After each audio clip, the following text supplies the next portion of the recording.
First of all, I want to start out by saying I thought we had a great regular season.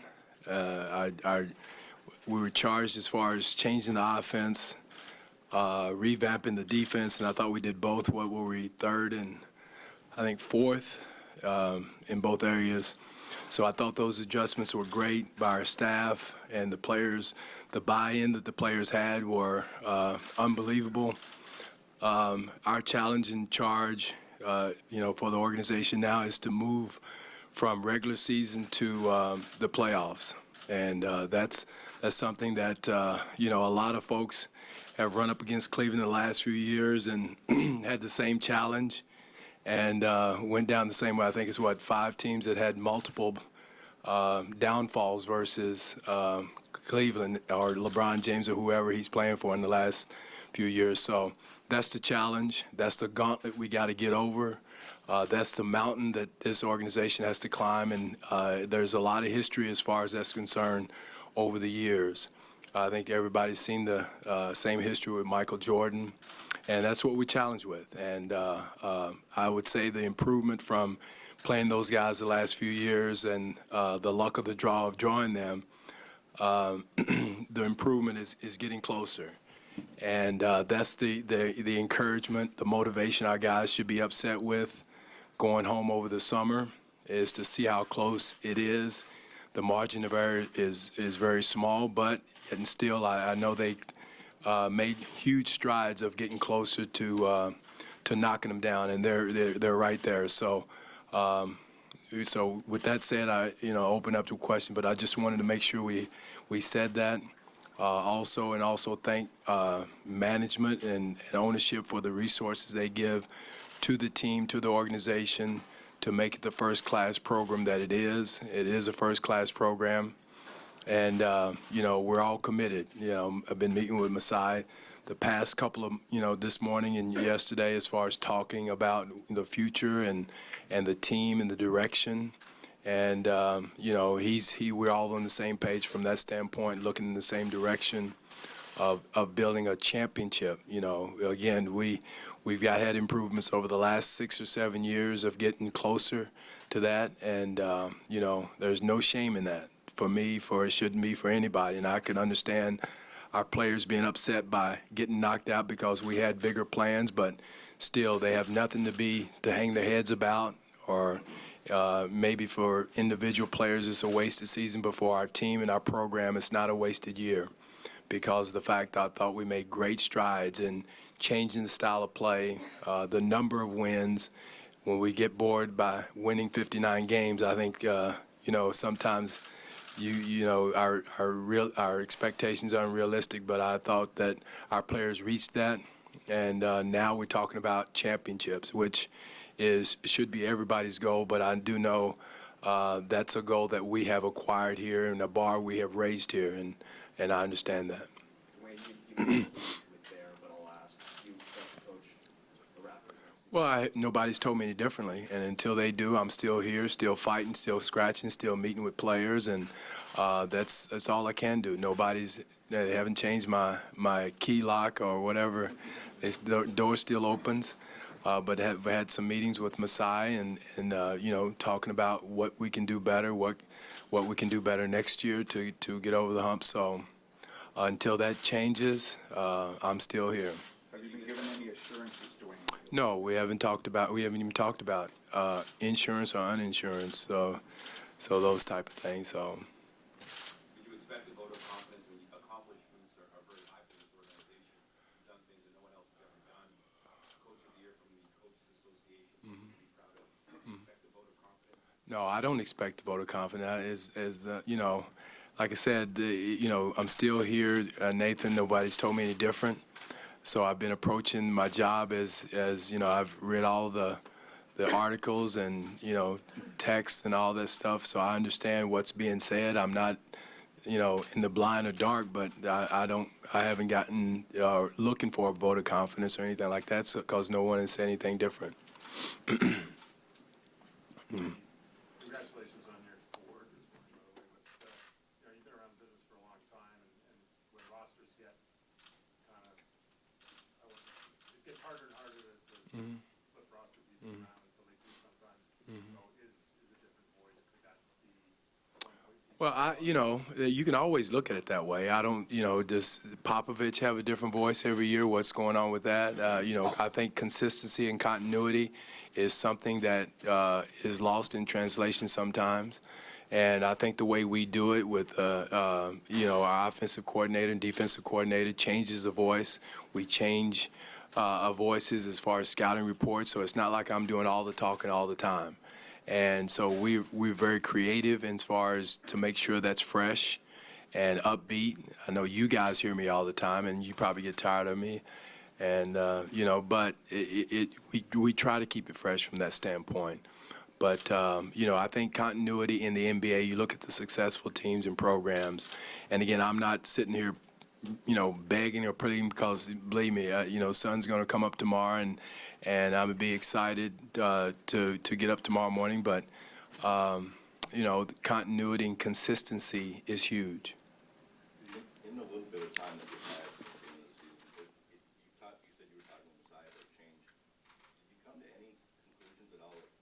It's been, one day since the season's been over. I mean, it's a lot of planning. There's a lot of ideas that I have and ideas that, we can go over this summer and that you can go through. You're not going to change Rome in a day. And again, nothing's, the approach that we had offensively and defensively, I know it's sound. I know it will win. We see the results that it had in this league. So if you want to change your voice, just to change your voice to say the same thing, you can do that. But I know what we did defensively, offensively are very sound. Kyle and DeMar both said things yesterday that sort of suggested when you ran into Cleveland, there were adjustments that weren't made. They did things that threw you off your game. Did you see what they said, and do you have any response to it? One more time, Scott. Repeat. Do you feel like you got out-coached, for lack of a better word? Out-coached? I would say I don't think I think we made a lot of adjustments. Matter of fact, we were criticized from the adjustment we tried to make. Some adjustments you make and don't work out, and some you make and do work out. Again, the speed and quickness, you wish you could make a substitution that way. Those are things that hopefully we all get better at. But, to get out, I don't think we were out-coached. I think, 23 has a lot to do with it, to making adjustments, how we play him. I thought we had a sound game plan in each game.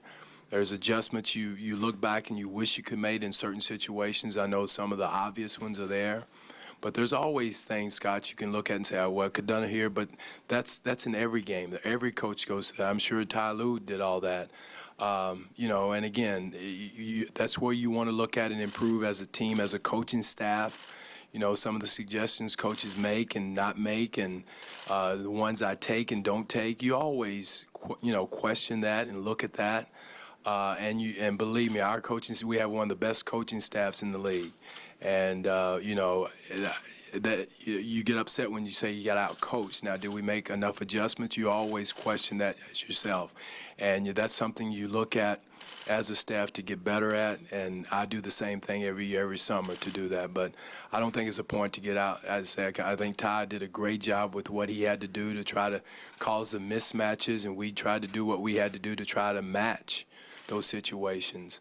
And again, you're dealing with human beings. You're dealing with we had the second youngest roster in the league, and a lot of times, youth does come into those reading situations in the playoffs.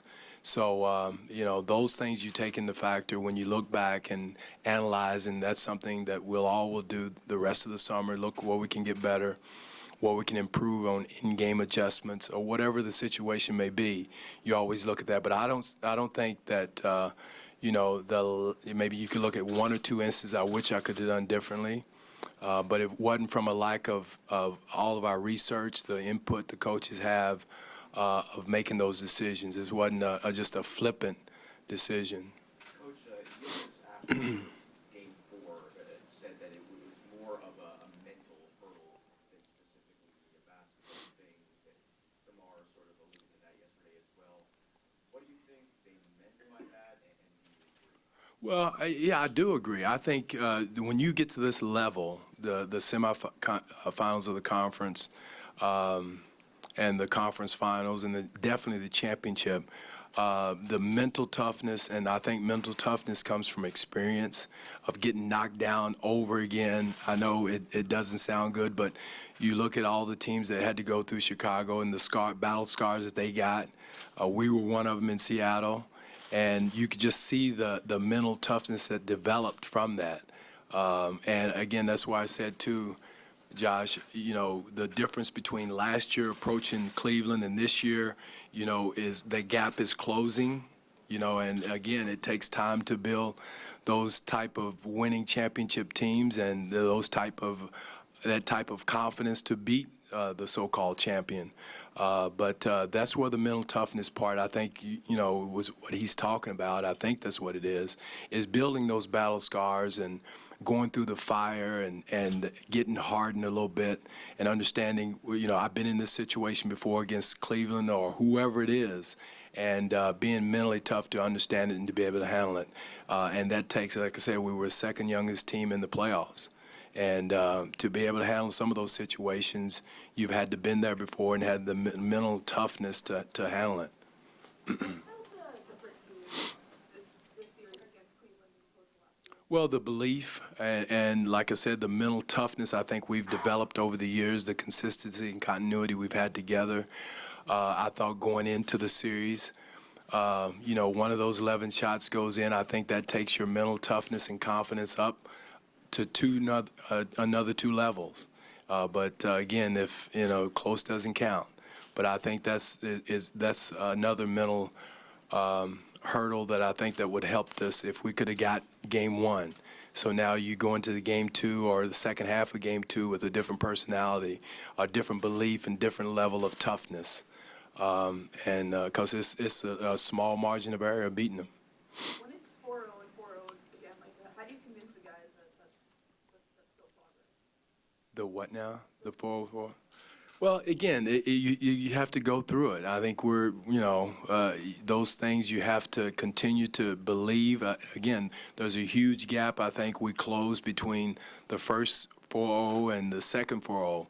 And again, that 4-0 is very, I think, deceiving, even though you had 2 games, by 1 point and 2 points. So the gap is closing. And, I would argue with anyone to say that this team is not putting themselves in position to get over that hurdle. When you look at your the overall, I guess, big picture, do you think that what's the youth? Do you have the personnel to improve again for next season? Or do you think Hu- player will need one more season? No, the young group, we forget how young they are and how important they were for us winning. Healthy Van Fleet makes a huge difference. And no, I think the step for this group will help close that gap of getting better, more confident. I think you'll see a different Pascal Siakam. You'll see a different DeLon Wright. Just the maturity level, the physicality that they're going to gain this summer through weight training and just getting a year older is huge. And so internally, and again, that's part of our job as a coaching staff, and our staff did a great job last summer to get them where they were this year. And that's part, unless, like you said, unless you go out and sign Larry Bird or Michael Jordan or whoever else and bring them in here, it takes time. You're just not going to wave a magic wand and make them something that they're going to be a couple of years from now. We all want it yesterday. We want it yesterday. I want it yesterday. But it doesn't happen like that. They're humans. What happened to the team's defense, not only against Cleveland, but really since the All-Star break to a large degree? I thought we still finished, 3rd or 4th defensively? But the numbers went down. The numbers went down. Yeah, they went down. And I thought, some of that is in most teams at the end of the year, you look at all their numbers, the numbers went down. I thought the playoffs have become more of an offensive game in the playoffs. It used to be where the game slows down and that type of thing. But again, if you watch a lot of the games, the scores are going up. It seems to me the pace is going up. I don't know the numbers on that, but so again, our defense, I think I don't think we took a full step back, but we weren't the defensive juggernaut at the beginning of the year. I thought that was one area where we did. I don't think we took a full step back, Eric, but we weren't the defensive juggernaut we were at the beginning of the year. Dwayne, it's in the nature of the job you do that you take the criticism, but how much does it all seems to be falling on you? How much does it hurt? It's part of the business, Cahal. I take it. I'm a big boy. I've been through it years, and I know where we started here. I know what we've accomplished. I know what the basketball world, how they feel about us, respect us, and what we're doing. So it's part of the territory. I take it. I accept it. I'm not running from it because I know we're all in this together as far as our organization, our team, or whatever. And I'm an easy target. I'm out here talking to you guys, but I know how hard our staff works. I know how hard the players work. I know how hard I work as far as to make us a championship team, and I think the numbers show it. And so, I don't feel sorry for myself, put it that way. Last question. Did you have a chance to talk with the players at all? I met with all of them except Serge, I think it is. Serge, I missed him yesterday, but I met with all the players. What were some of their, impressions of the season, and what's kind of? I'm not going to reveal all what they said, but everybody was disappointed. Not disappointed, but they were hurt as far as ending the season the way it ended. Everybody expected more. We expected more. I expected more. And we talked about all the things they want to do this summer to get better, to be motivated to come back next year and get over that hurdle and to continue to improve. I know 59 games is a lot of games and where we rank defensively and offensively, but there's still another level we can get to. There's some changes we can make defensively, offensively, areas where some players can physically work on things to put themselves in position. I think the center position is getting smaller, and we have the centers that can, get fat quicker as far as reading situations. And I love the way Jonas has improved as far as his reading of the speed of the game. I know he struggled a little bit against Love, but he's so much better than what he was the year before. And continue to make those leaps and steps forward is going to be huge for him. And and because everybody's going to try to throw a small center at him, and he's getting better at guarding those positions, and definitely he showed that he can score against those positions.